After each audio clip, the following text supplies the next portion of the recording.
This was supposed to be simple. Make Anakin's lightsaber glow. No soldering, no mess, just LED and some creativity. Instead, it became one of the messiest builds I've ever done. The diffuser didn't work, the paint cracked, the shrink wrap had painted text that glowed through the paint. But 4 failures later, a piece of paper saved the entire project. This is how I lit up the lightsaber, built a concrete base, avoided soldering completely, and almost ruined it all along the way. So here is everything I learned, so you don't have to make the same mistakes. Before I could get my lightsaber ready for action, I had to build a solid base for the battery holder. I designed a custom one and 3D printed it to the perfect dimensions, making future battery changes super easy. And a magnet inside the base holds the battery case in place. Well, to create enough space, I had to open up the base a little. Once I was satisfied with the arrangement, I glued everything together. Now, let's pour the concrete. I want my model to feel premium and bottom heavy to prevent it from tipping over. So I filled almost the entire base with concrete, locking the battery wires in place for good. Like I said, I wanted to avoid soldering completely. And I did! Every wire connection in this model was made with one trick: wire wrapping. If you've never done it before, don't worry, I will show you how it works later in the video. But first, I had to figure out how to actually make this thing glow. First try, I thought, why not just slide in the LED strips right into the lightsaber? No diffuser, just direct light. It did light up, but you could see every individual diode. That did not look like a lightsaber. Also, the black wire, totally visible, not hiding it.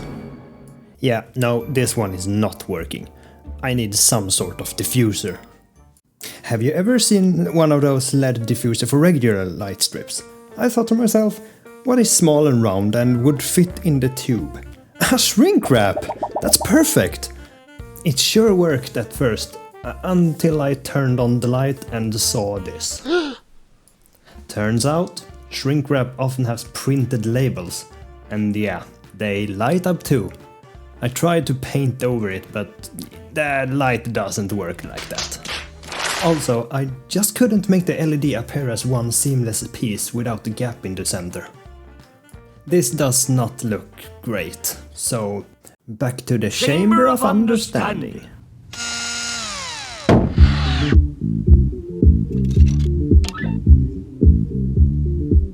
Now I knew, I needed a diffuser that is the whole tube to get rid of the seam in the middle, obviously. Why not just paint the inside of the tube? If I can pour paint onto the walls, that would get an even coverage, right? And also make the lightsaber blue even when the lights are off. And again, it looked great until the LED lit up and everything inside were cracked and uneven. Ugh. This was the moment I realized I'd have to strip it. Water, alcohol, a brush and a lot of internal screaming.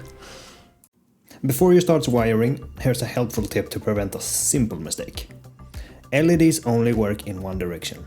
They have polarity, a positive leg and a negative leg. If you accidentally flip the wires, the LED just won't light up. No sparks, no smoke, just nothing. Easiest way to avoid that? Double check your wiring before sealing everything up. Saves you a ton of frustration later. And trust me, realizing it's just backward is a lot less scary than thinking you broke the whole build. After 4 failed attempts, I just simplified. I looked back at the shrink wrap and thought, that is a great start, but I need another way. So I took a regular piece of printer paper, rolled it into a tube and colored it blue. And that's it! Then I dropped it into the saber and turned on the lights. And for the first time, it actually looked good. The glow was soft, the color was even, and best of all, no visible wires, no weird text, no blotches. After all that, it was a piece of paper that finally worked. So, to make the no solder connection, I'm using a simple wire wrapping tool. And here's how it works. You thread the wire through the tiny hole at the tip of the tool, leave about an inch sticking out. Then you place the tool over the LED leg, hold it steady and twist the tool gently. And as you twist, the wire wraps itself tightly around the leg, making a strong connection without heat, glue or soldering. You probably want 2 to 5 wraps around the LED leg. Then tug gently on the wire, and if it doesn't move, the connection is solid. It's really that easy. But if you do something wrong, just take the other side of the tool and unwrap the wire. It's a really great tool for just about 20 bucks. And if you need some extra security, you can always take that pesky shrink wrap and actually use it what it's meant for. With the diffuser in, the wires wrapped and everything sealed, it was time to flip the switch. After 4 fails, would this actually work? Oh yes, even clean, no soldering, finally! And the best part, this trick isn't just for lightsabers. Use it for glowing crystals, haunted doors or magical portals in the next game. Have you ever used wire wrapping? What do you think about it? Comment down below, let me know. And until next time, stay creative people.